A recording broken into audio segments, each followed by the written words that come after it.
Hello, everyone. Thank you so much for joining us today. My name is Janik Garayev, and I'm the Senior Health Information Specialist with Brain Tumour Foundation of Canada, and really pleased to be online with you today. Brain Tumour Foundation of Canada strives to provide relevant and the most up-to-date information on brain tumors for our brain tumor community. And so just a little bit of history. 3 years ago, we launched the Brain Tumour National Conference in Toronto, and after evaluating the impact of the 3 conferences, we found that the live streaming had a really big impact on our brain tumor community, having reached over 1,800 people through live streaming. So with that in mind, we shifted gears this year. We will not be offering the national conference in Toronto, but we are offering this webinar series, and this is the 3rd of 8 webinars that we're offering this year. And so that's really, our decision was really based on an impact perspective as well as financial perspective. And as I mentioned, this is the 3rd webinar of our 2019 Brain Tumour Webinar Series, and we're really excited that 80 people registered for today's webinar with Dr. Chad Hammond. And so before we get started, just a few logistics. Everyone has been muted, so we don't have background noise during the recording of the webinar. If you are having difficulties hearing me or hearing Dr. Hammond, please turn your sound up on your computer. If that doesn't work, then you can send me a message through the chat window. Or if you have any difficulties, you can send me a message to the chat window. And the webinar is being recorded, as I mentioned, and it will be uploaded to our website, usually within 24 to 48 hours. And if you do have any questions, you can type that once again in that chat window. We will be taking up questions at the end of the webinar just to help with the flow of the webinar. And we will do our best to get to all the questions. If we do run out of time and we don't get to all the questions, we will do our best to follow up within a timely manner as well with you directly. And so before I introduce Dr. Hammond, I just wanted to launch a couple of polls to see who, first of all, is online with us. So if you could just take a moment and check all that applies. So if you happen to be a survivor and also a Brain Tumour Foundation of Canada volunteer, you can click both. If you're a caregiver, family member, friend, healthcare professional, please indicate that. And I'll give you a moment. Okay, it looks like it's slowing down here. So, perfect. So it looks like we have 33% on the line here that are patients and survivors, 19% are caregivers, 22% are family members, 41% are healthcare professionals, and then 22% are Brain Tumour of Canada volunteers. That's great. And one more question for you. This question is, how did you hear about Brain Tumour Foundation of Canada's webinar series? So just click 1 if you could. Was it through a Brain Tumour Foundation of Canada communication, like an email, newsletter, or poster, through social media, through a friend or family member, an online search that you happened to come across, or were you referred to the webinar by a healthcare professional? Okay, looks like everybody has submitted their answers. So most of you heard of it through our marketing team. So our marketing team will be very happy to hear that. Here we go. I'm going to get started with an introduction of Dr. Chad Hammond, and he is the Program Manager of the Advanced Care Planning in Canada initiative, based within the Canadian Hospice Palliative Care Association. He has a background in cultural psychology and health, drawing upon visual arts and storytelling to explore experiences of cancer among women, younger and older adults, and First Nations and Métis communities. Today's presentation is entitled Encouraging Conversations About Advanced Care Planning.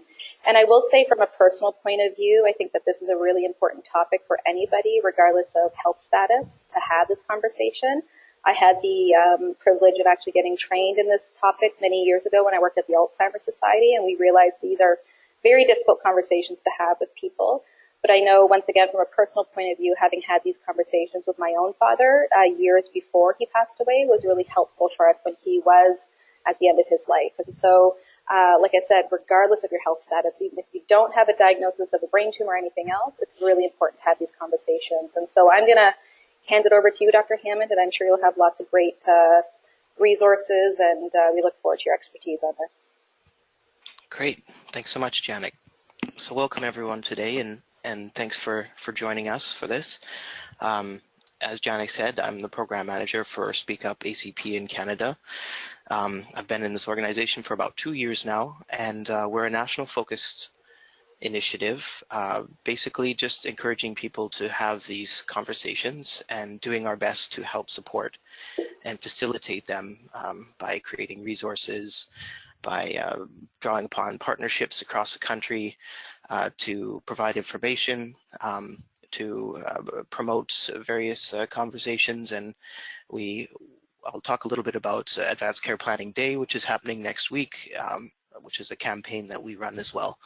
So there's a few different things that we do, but it's all around just encouraging people to have conversations, especially earlier, before a health crisis happens, to get an understanding of what people's wishes and values are for their future care. Before I get into that, I'll just say there's no conflicts to report on my end. I work for a nonprofit, the Canadian Hospice Palliative Care Association, which has been around since 1993.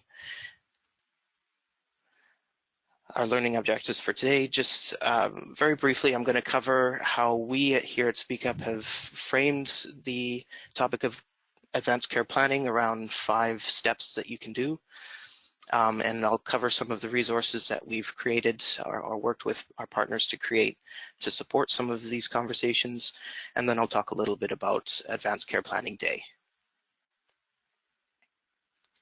So I wanted to throw out a question first before we get into the details of it. And I think Janik has a poll for you. So we're wondering how many people on the line today have heard of advanced care planning?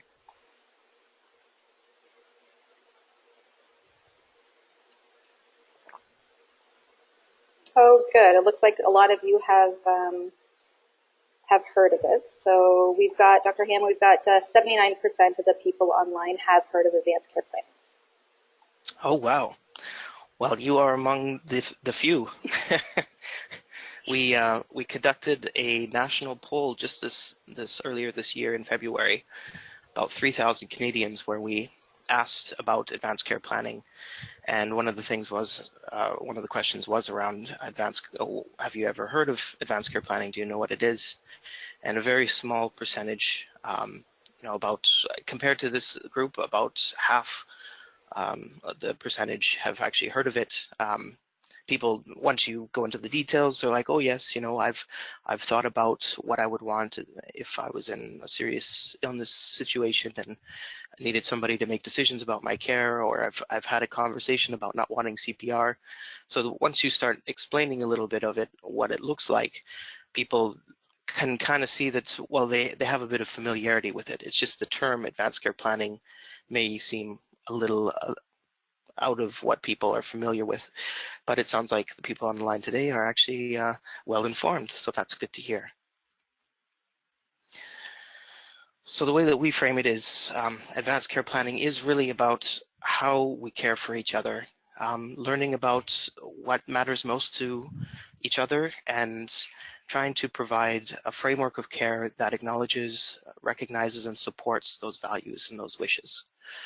So there's 2 main parts that we emphasize in our messaging around advanced care planning, focusing on people's values and wishes, thinking about them, talking about them with their loved ones, but also giving some thought to who would you want to speak for you if you couldn't speak for yourself. So we tend to talk about substitute decision makers, which are exactly those people. And that's an important part of these reflections, because a lot of times people lose the ability to speak for themselves without much anticipation or awareness that it's about to happen. And so to be able to have somebody designated to speak on your behalf and who knows your wishes and values is really an important part of this, so that these conversations don't get lost. So why should we do advanced care planning? What's the framework here around why this is an important process? Well, so for most of Canadians, and around the world this generally applies as well, chronic illnesses are the dominant way in which people die these days. And because of advances in medical treatments and all sorts of great health innovations, they're able to live with these illnesses for many years before they die. And so for a lot of people, what death looks like is a longer trajectory where they come in and out of certain capacities and capabilities. And during those times, they don't often have the wherewithal or the capacity to communicate what they want or what they value. And so having these conversations before people enter into chronic illnesses is an important part of planning and preparing. Just giving some thought, taking some time to reflect on the sorts of things that you value and would want for your future healthcare makes it easier to prepare, so these things don't kind of come at you unexpectedly if there's a health crisis or something to that effect. So it's really just about thinking ahead and doing a bit of the upstream work. A big part of it is also the communication part of it, talking to people around you, the people who might be in the room who are making decisions or being involved in decisions if you're not able to speak for yourself. It's about easing those difficult situations for them. A lot of times we hear a lot of people who haven't had a chance to share their wishes, and then once they get into that situation, people don't know what they want. And it makes those decisions, makes the gravity of those decisions much heavier when they aren't sure what a person would want. And just having to make tough decisions in a very stressful situation puts a lot of strain on families and friends and loved ones. And so it's really about a bit of expressing some compassion for them and making sure that their transitions are smoother. There's a lot of different ways that people explain ACP and represent it. One of my personal favorite models out there is the one created by the Nova Scotia Hospice Palliative Care Association. So they kind of summarize advanced care planning, or situated rather, within the evolving nature of making decisions and having conversations about illness. So we really think of advanced care planning as something that happens in advance.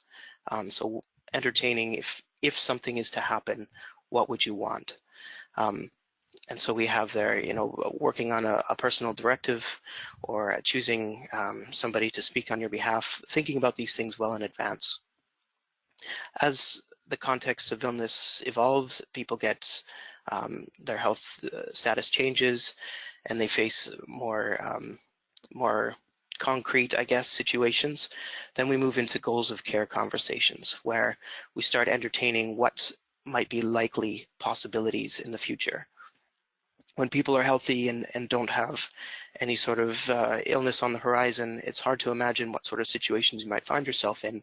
But as you start moving through your illness journey, those sorts of situations, the range of them becomes a little bit more narrow. So then we talk about, okay, what if this what if this happens? What would you like to do in that response?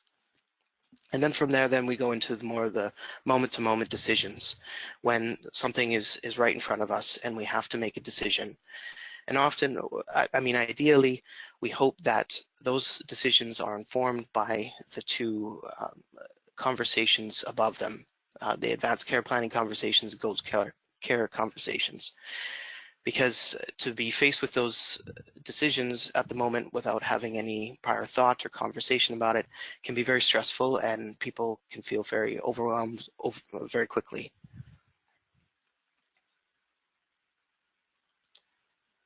So what do we know about advanced care planning as it stands? Well, there's a ton of research out there. There's been systematic reviews about research, and there was recently a meta review of 80 systematic reviews around advanced care planning interventions. And some of the main important things that they found was that when advanced care planning conversations are facilitated, that they help reduce family stress, anxiety, and conflict in those situations. So we hope, or we like to think, that if we're in a situation where we can't speak, our family will come together, will speak with one voice, will come to agreement and support one sort of path forward. But unfortunately, that doesn't always happen. And I've heard situations where, actually I heard one situation in particular where a granddaughter was told by her grandmother what she would want, and then she just in passing mentioned it to some of her other family members, who were like, "Oh no, grandma wouldn't want that at all. That's not at all what she would want." And they had a bit of an argument about it, which led to them going up to grandma and asking, so, okay, we need this clarified for ourselves. It turns out the granddaughter actually had it right. But she had no support whatsoever. She was the only voice in the room who advocated for what her grandma wanted. And often it's just a matter of miss or lack of communication. It's not that people are trying to cause conflict or tension. It's that we have ideas in our mind about what we think our loved ones want. They don't always match up with what they want.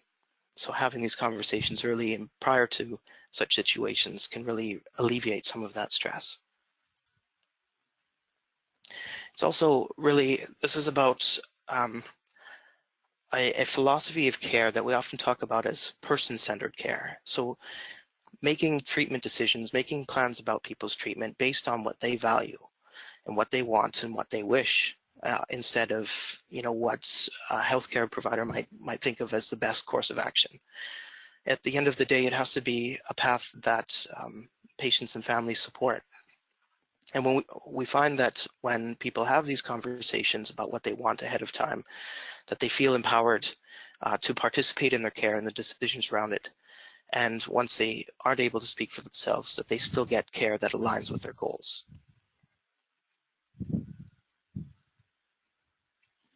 And being able to indicate what care they want and don't want helps to align the treatment plan with their values. So this can lead to an experience of those remaining, could be months, could be years of life, and ultimately a person's death, where their experience really is embodying these goals and values. Of course, not everything can be done. People's wishes can't always be met, and things do tend to be negotiated based on circumstances at hand, but still to have a bit of a frame of reference, a bit of a starting point, really can direct the care toward something that the person would want for themselves.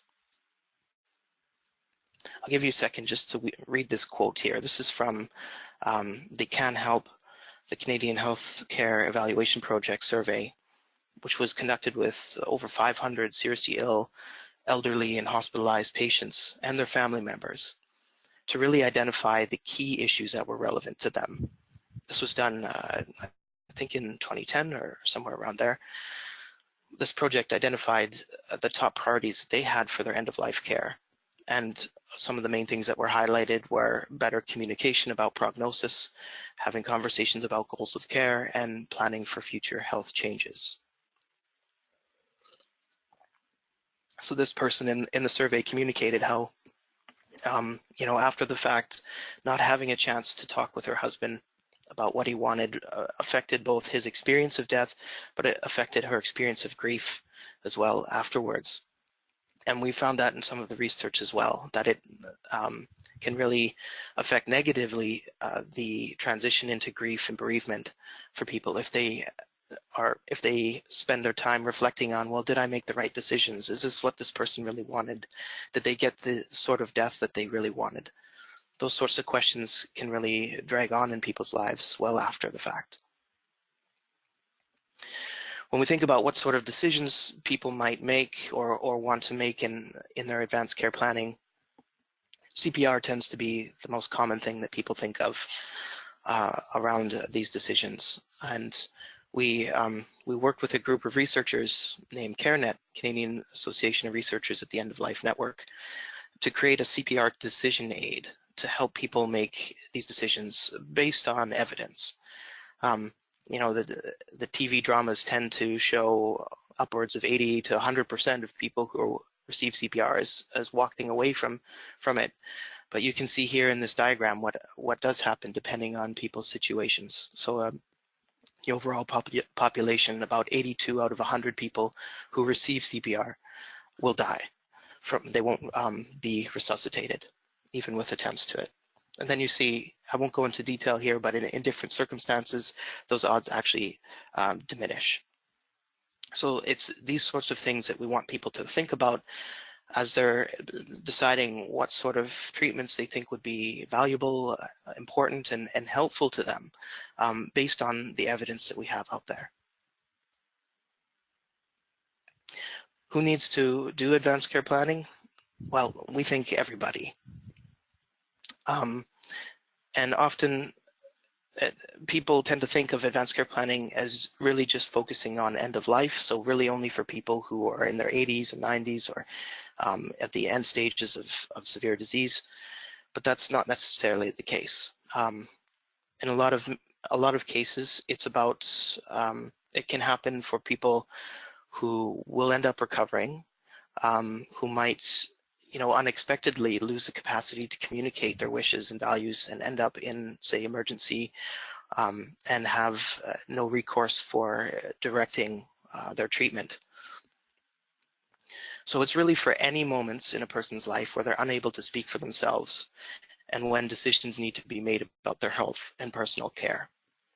And we really encourage this to be something that every adult, every Canadian adult, has as a conversation, really as part of a broad wheel of life planning. We think of, well, you need to get your will, you need to get your life insurance, your retirement, your estate in order, all of these things. We don't tend to think about advanced care planning as one of those required sort of adult rites of passage, but we're trying to change that perception. Some of the situations that people might not think is relevant to advanced care planning is if, for example, if somebody has an accident or a head trauma that leaves them unconscious, or if they receive medications that sedate them or affect their awareness of their surroundings, or somebody who has a stroke or a disability that affects their ability to understand, comprehend information, or communicate, or if somebody gets a delirium while they're in the hospital. These sorts of things, which can be temporary, or at least are on a spectrum from very temporary to long-term, are all relevant situations where advanced care planning conversations can be applied, and some of the decisions informed by those conversations. I'll give you a personal example. I used to live in Saskatoon. I'm now in Ottawa, but I did some compassionate care volunteer training through the Prairie Hospice Society there in Saskatoon, and ended up being a compassionate care volunteer with a Métis man who had a brain tumor, and he was taking all sorts of medications to manage his illness and some of the side effects from his illness. And at one point in time, he ended up in the ER. His medications, there was some interaction which caused hallucinations. And so me and the other volunteer who was assigned to him went to the ER just to support him and be with him. He had no family in the city, or as far as I could tell, in the province. And while he was sitting there on the gurney, he thought he was in a Rolling Stones concert. And so he kept saying he was hearing music, and he said, "Oh, we need to get back to our seats. The band is playing." And there was nothing that we could do other than keep him calm, keep him sitting there and waiting for the health professional. Now, if we weren't in a capacity to be able to make decisions for him, but if his substitute decision maker was there, they might have been able to provide a bit more guidance to helping this person while he was going through the situation. I mean, he eventually recovered out of that, and I got to see him for a little while longer before I moved to Ottawa. But that's just an example where, it doesn't have to be a life-threatening situation where these things come into play. But it really does emphasize that in healthcare, communication is key, and yet it's very fragile. We're often in situations of stress and expediency where our patients quickly gets trampled by the need to make decisions quickly. And often we do that with incomplete information and a big void of uncertainty about what the future is going to hold. So that's why we encourage these conversations much earlier, well before a crisis hits. Yeah, you never know when you may face an unexpected event. So that's what has really been the impetus for the Speak Up campaign, where we developed a framework for thinking through advanced care planning and guiding people as they do some of this work.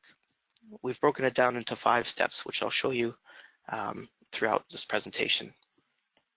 First one is just to think about your values and wishes. What's most important to you?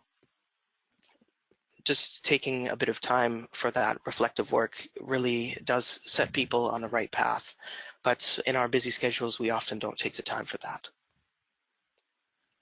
Second is to learn about information that's relevant to your health concerns. So for somebody who doesn't necessarily have any health indications at this point, it might not be, they might not know exactly where to go, but it does help to have conversations more generally about what their values and wishes are. Never mind, what sort of health situations they might find themselves in. Number 3 is to make a decision about who you would want to speak on your behalf, what we call a substitute decision maker. Number 3 is to talk about these things. So not just with your substitute decision maker, although that's a very important person to be included in these conversations, but also your loved ones and people who might be involved in your healthcare down the line. We also encourage people to talk with life planners or financial planners or lawyers, other professionals who you might not think have something to contribute to this, but they, for example, lawyers can know what documents you need to fill out in order to legally designate a substitute decision maker. So it's important to keep a broad lens as to who you talk about these things with. And then, of course, sometimes it's appropriate to record these, say, writing them down. There are some forms in different provinces and territories for completing an advance directive where you can outline these things. Some people do record it audioly or visually instead. There's a variety of different ways in which these can be documented. But it's important to have a bit of a record or something of the sort for these conversations. So let's dig down a little bit into each of these steps. So step 1, thinking about your values and beliefs. We encourage people to ask this very broad but important question: what makes my life meaningful?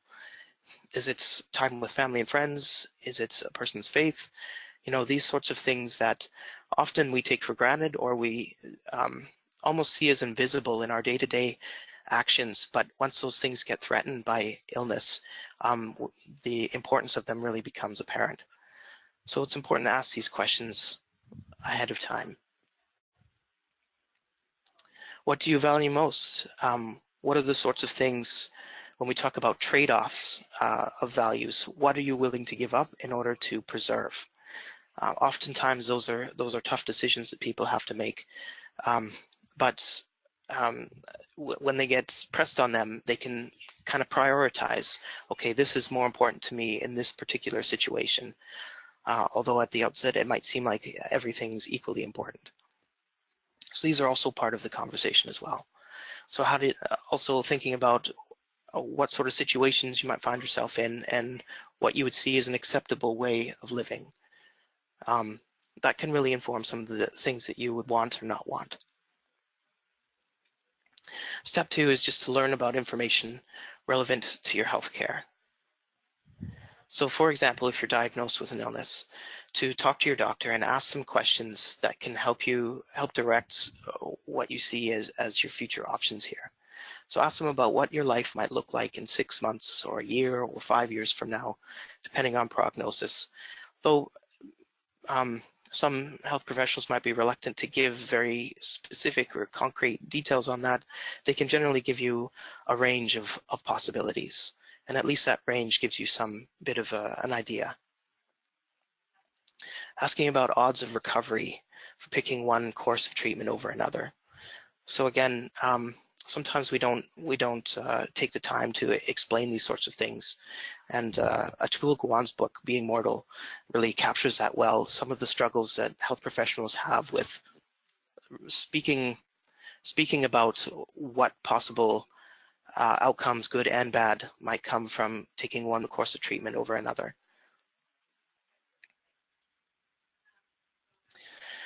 Some things to think about in terms of future changes that might be likely. We do, with most of the chronic and serious life-threatening illnesses we experience in Canada, we have pretty good ideas of the trajectories of those illnesses, what happens with them, what the time frame is, how it kind of unfolds over time. So to take time to ask those questions can give you a sense of what your trajectory might be. Asking questions about functioning and abilities and how that might impact your independence. And also talking about a treatment plan that fits with your goals of care. And often those can be broader conversations about what are your goals, not necessarily goals in terms of I want to live for 5 years or that sort of thing, but goals in terms of what sort of life do I want to preserve for myself and how might we be able to do that with my healthcare. Step 3 is deciding on a substitute decision maker. So asking yourself the question, do you know who will speak for you if you can't? Every single province and territory has a default of people that they will appoint to legally speak on a person's behalf if they are found that they can't speak for themselves.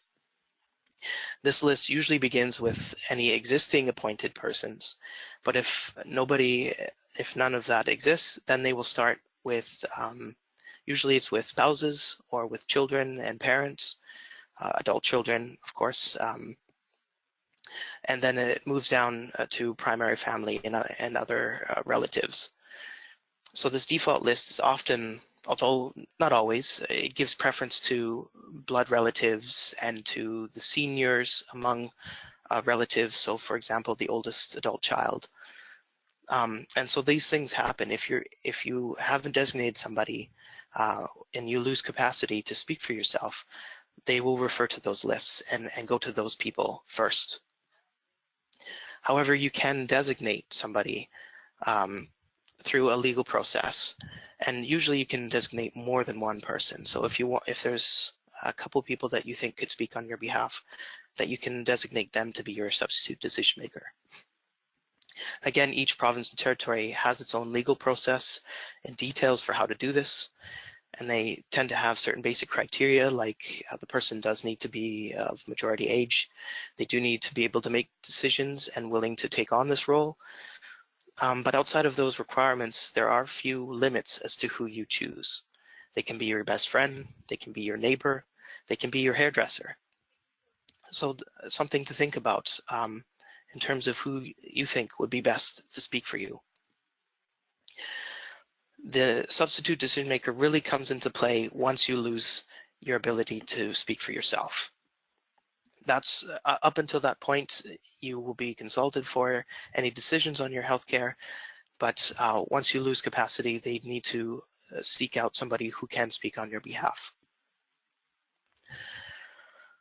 What this looks like across provinces and territories is a little bit different, but in general, they tend to be able to make personal and healthcare decisions, to give and refuse consent to have certain treatments, and to direct your care and advocate for your wishes. Those tend to be the general powers that a substitute decision maker has.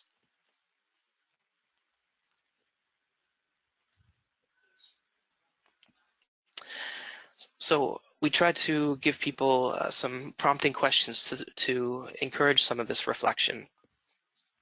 So we offer questions around, who would you trust to make decisions based on your best interest? Sometimes that's not the closest person in the room.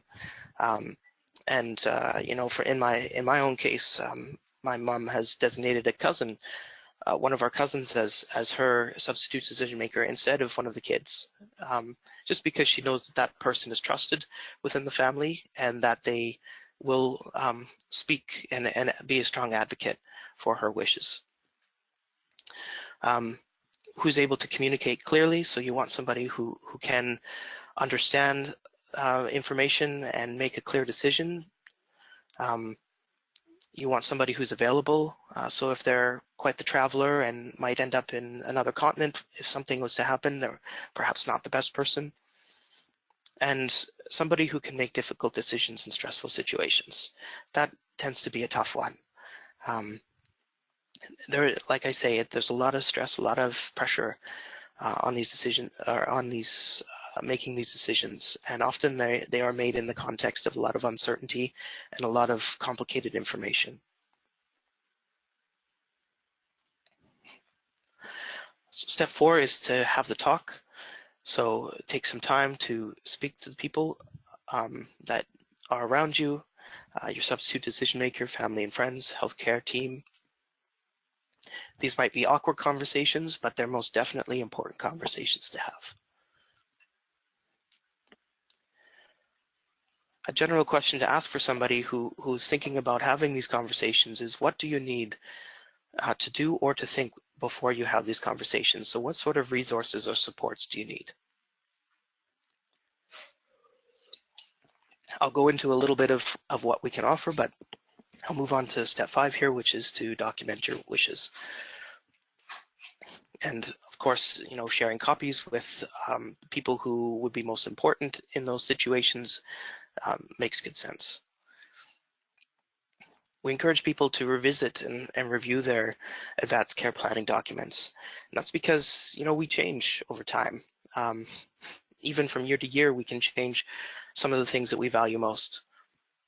Well, it's a good idea to review your wishes annually from year to year when things change, big life changes, or changes in your health status. We find that people's priorities really do shift from being healthy to being seriously ill. And whenever you give some thought and realize that maybe you think differently about some of your wishes and some of your values, it's important to look at your advanced care plan to see if that changes because of it. So ACP Day is a national day. It's been going on since I think 2011, and it's really a campaign to get people to think about and start having conversations about their wishes. We here at Speak Up, we create a bit of a resource toolkit around Advanced Care Planning Day with some documents and prompts around how to start these conversations. And we pick a theme each year to focus on different aspects of ACP. This year is really asking the question, how well do people know your wishes? Again, that goes back to the question of, well, you think they might know, but do they really know? And we encourage people to think that the space between guessing and knowing can be closed with a simple conversation. You can find some of our resources online on our website. You can contact me at the email that's there. And we have a bit of a social media presence where we promote some of these things as well. For people who might be interested in not only in Advanced Care Planning Day, but just in general in advocating for more conversations, more reflection, I have here just a few ideas, and you're more than welcome to contact me. My email will be at the end of this PowerPoint as well to follow up, and if there's something that you would like to contribute to promoting these conversations. On our website, we do have a variety of resources that can be printed and downloaded as well. You can see here that we offer stuff for patients and families, for health professionals, community organizations, educators and resources. And importantly, we offer stuff around different provincial and territorial resources because sometimes the requirements and the processes are a bit different from jurisdiction to jurisdiction. We have a variety of different resources here. We just released a video that we did with Walter Gretzky. Him and his daughter Kim and his grandson Nathan agreed to sit down and talk a little bit about some of their wishes. He had a health crisis a while ago where he wasn't able to, he said that he didn't really know where he was or who he was, and he had to relearn life. And so in the meantime, his family had to make a lot of important decisions for him. So him and his daughter Kim talk about how important it is for them to share their wishes with their family. We also have guidebooks. We have a wallet card that you can see here where you can fill in some information in case something happens and people are able to find the person that they need to talk to about your wishes if you can't speak for yourself. We have resources for different communities. So for First Nations communities, we've created some stuff specific to cancer around advanced care planning, stuff for patients and families, but also a guidebook for oncology professionals. We also have a Just Ask conversation guide and card where they provide some of those really basic questions that health professionals can ask of patients to get them thinking about these things. So I've kind of breezed through a lot of things, but I didn't want to take up too much of your time because I do value having some conversation and Q&A here. So just to recap here, you can think about advanced care planning in 5 easy steps. Think, learn, decide, talk, and record. If you have any interest in accessing resources, please do feel free to reach out to me, regardless of where you stand in this process. There's lots of things that we have or our partners have that can help you along the way. And don't forget to consider doing something for Advanced Care Planning Day, whether it's sitting down with your own family and having these conversations, or sharing a personal story on social media, or if you feel, please reach out to us and offer to do some promotion in partnership with us. So thanks, everybody. There's my email address and some of our social media and website. I do welcome comments and questions. Wonderful. Thank you so much, Dr. Hammond. I love this last slide here with this quote where it says it's about conversations, it's about wishes, and it's how we care for each other, and I couldn't agree more. We have been collaborating with Speak Up for many, many years, and I encourage everybody online to go to the website and check out the resources. They're relevant, they're up to date, they're specific to, and you have specific resources by provinces as well. Excuse me. So we really encourage everybody to access those resources. We do have a couple of questions for you, Dr. Hammond. The first one is, sometimes the conversation only goes as far as, quote unquote, do not resuscitate, i.e. CPR, but there is a lot more to it than that, as you mentioned. Hoping to get more ideas how to advance that type of conversation with someone. Do you have any suggestions? Right. So we do have some conversation starters on our website that's basically offer a few different entry points into it to get people thinking about it in different ways. But because we really focus on the upstream conversations well before somebody's really in, say, a health situation where a decision needs to be made now, we encourage the conversations to start not necessarily on do not resuscitate or do not intubate, do not ventilate, those sorts of things, but to start off just in the general realm of what are your values? What's most important to you in your life? What sort of ways of living do you value, and what sort of ways of living do you want to avoid? What sort of things are most important to you, not only just now, but in the future? And that really, Atul Gawande in his book Being Mortal really covers this, where when they tried to get into the detailed decisions, people got stuck. They were overwhelmed by the information, the different perspectives on, here's your odds of recovery from this, or here's the possible side effects from this. If you reframe the conversation in terms of what's important to a person, what's most important, and what's most meaningful to them, it almost trickles down from that. Once they reflect on those bigger, more existential questions, it actually surprisingly can inform the more detailed, nitty-gritty sort of decisions that people might entertain. So that would really be, from my perspective, a good way to enter into these conversations without getting stuck into particular sorts of individual decisions.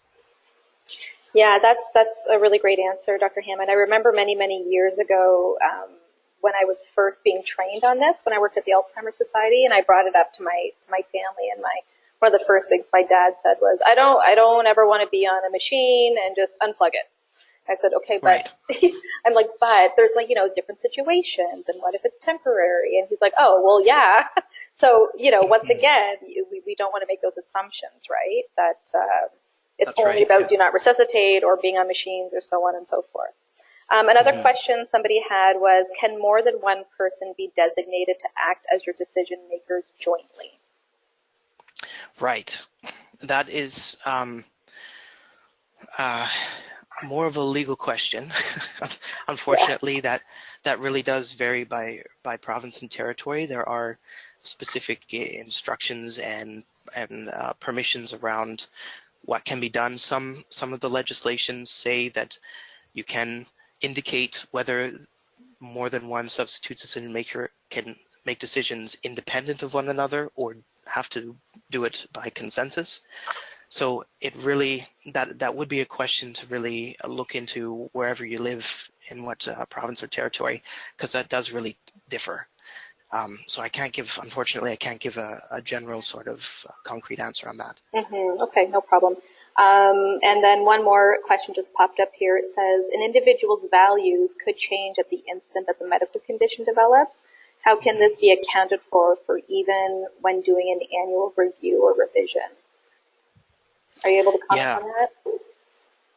Yeah, I mean, it's about keeping the channels of communication open to whatever might come.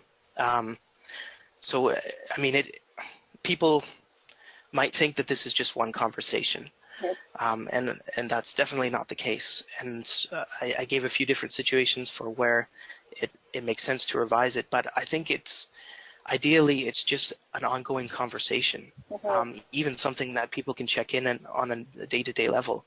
I know these might seem like daunting or big existential questions or conversations, but as you kind of go through them, they become easier. And Walter Gretzky's daughter Kim actually speaks to that in the video, where she says, you know, these aren't as daunting as you might think. You can start simple. We don't expect that one conversation will cover it all.